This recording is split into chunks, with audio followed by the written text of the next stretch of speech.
मां बेहड़ वाली धाम सिकहरा अल्हादपुर में हुए पुस्तक विमोचन कार्यक्रम में जातीय जनगणना पर प्रोफेसर रामगोपाल यादव ने दिया बड़ा बयान। पहलगाम घटना को लेकर बोले, आप देख लेना, कार्यवाही नहीं करेंगे। फिरोजाबाद में मां बेहड़ वाली धाम सिकहरा अल्हादपुर में कर्मवाहिनी जीवन पथ पुस्तक विमोचन कार्यक्रम का आयोजन लेखक उमाशंकर यादव एडवोकेट द्वारा रविवार शाम 5:15 बजे करीबन किया गया। कार्यक्रम के मुख्य अतिथि समाजवादी पार्टी के राष्ट्रीय महासचिव प्रोफेसर रामगोपाल यादव रहे। वहीं मीडिया से रूबरू होते हुए प्रोफेसर रामगोपाल यादव ने जातीय जनगणना पर कहा कि हमें अभी भी संदेह है, केवल बिहार व बंगाल के चुनाव के लिए घोषणा की है, सही मायने में जनगणना होगी कि नहीं, ये संदेह वाली बात है। पहलगाम घटना पर कहा, सारा देश चाहता है कार्रवाई हो, आप देख लेना, ये कोई कार्रवाई नहीं करेंगे, ऐसा कहा। रामजीलाल सुमन को कहीं जाने ही नहीं देना चाहते, हम कानून अपने हाथ में नहीं लेना चाहते, कहा देख रहे हैं सरकार कुछ करती है या नहीं।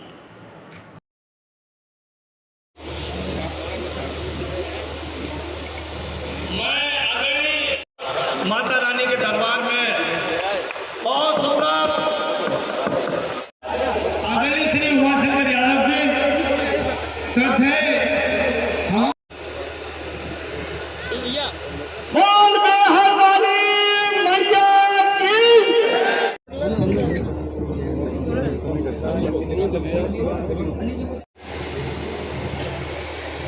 श्री अशोक यादव जी गुलाऊ, श्री उमाशंकर यादव जी को बड़ा ही फास्ट पूरी टीम के साथ इस कार्यक्रम की।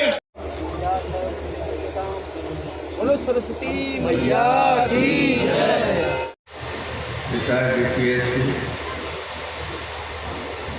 पुस्तक के लेखक भाई उमाशंकर जी, मुझे मालूम है आप बड़े कैमरामैन की बात नहीं है, जब तक फोटो नहीं आएंगे तो क्या फायदा हमारा।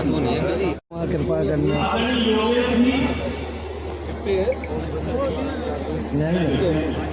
एक जन हो गया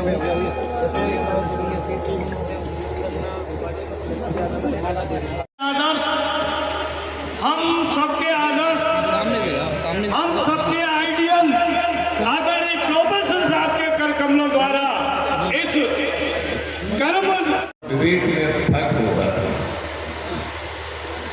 केवल आप ज्ञानी हैं और विवेकी नहीं हैं तो उस ज्ञान का कोई अर्थ नहीं। ज्ञान और विवेक में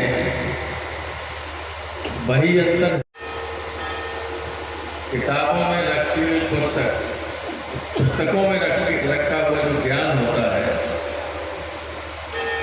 वो तभी काम आता है जब आप लोग उसको पढ़ते, लिखते, ढूंढते हैं, उससे आचरण करते हैं।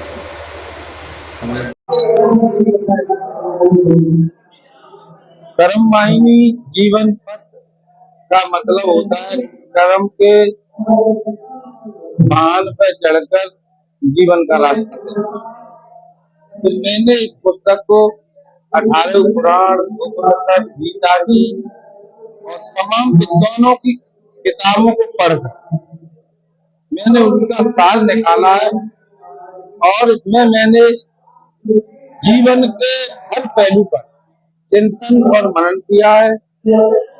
ये पुस्तक मैंने शुरुआत इसकी 2012 में की थी और 12 से लेके 15 तक मैं 70% पूरी कर ली थी। समय के अभाव के कारण ये पेंडिंग में पड़ी रही है। पिछली एक साल में मैंने पूरी की है और आज इसका विमोचन हुआ है। तो इसकी प्रेरणा आपको कहाँ से मिली? इसकी प्रेरणा हमारे पिताजी के द्वारा मिली। पिताजी जब अंतिम समय पे थे और उनसे हमारे एक साल मिलने आए, उन्होंने कहा कि आप सब संपन्न हो, आपकी 82 साल की उम्र हो गई प्रधान जी, आपका परिवार शिक्षित है, संपन्न है, सब लोग समाज में आपकी अच्छा व्यवहार है, अब आप भजन करिए भगवान का। तो उन्होंने कहा कि यहाँ तो मैंने बहुत कुछ किया है लेकिन भजन ही नहीं कर पाया, वहाँ नहीं लेके जा रहा हूँ। उसी पर मैंने पिताजी की लास्ट अंतिम बातों पर मैंने रिसर्च किया और एक इसकी किताब की मैंने रचना। जानते नहीं विपक्ष ने कब से इसके लिए लड़ रहे हैं, कोई नहीं लड़ रहा है। कांग्रेस कह रही कि हमारी भी हुआ है। छोड़िए, कुछ नहीं कह रहे थे, बीजेपी वाली बात मत करो।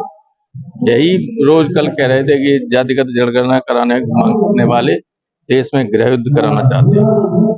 कह रहे थे कि ये अर्बन नक्सल्स के समर्थन 5 जनवरी का जो मुखपत्र है उसके दर्जनों एडिटोरियल इसके खिलाफ। हम लोगों के तो इंडिया गठबंधन में भी ये था और हम तो जाने कब से कर रहे हैं। डॉक्टर लोहिया ने कब कहा था तब से है, तो श्रेय की बात नहीं।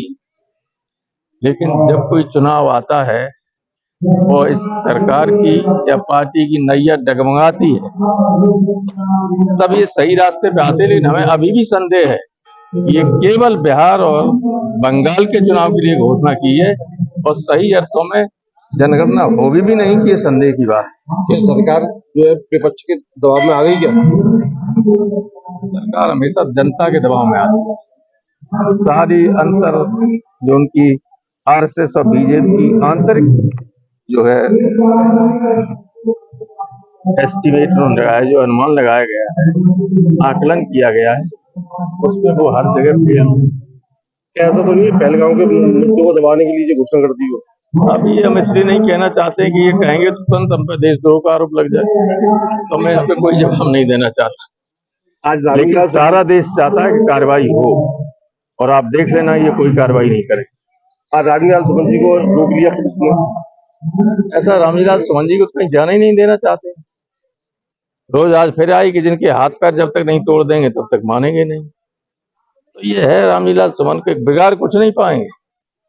जब रामलीला सुमन और पीडीए के लोग अगर आ गए तो ये धमकी देने वालों को पता नहीं चलेगा। हम लोग का कानून अपने हाथ में नहीं लेना चाहते हैं। देख रहे हैं कि सरकार कुछ करती है कि नहीं करती।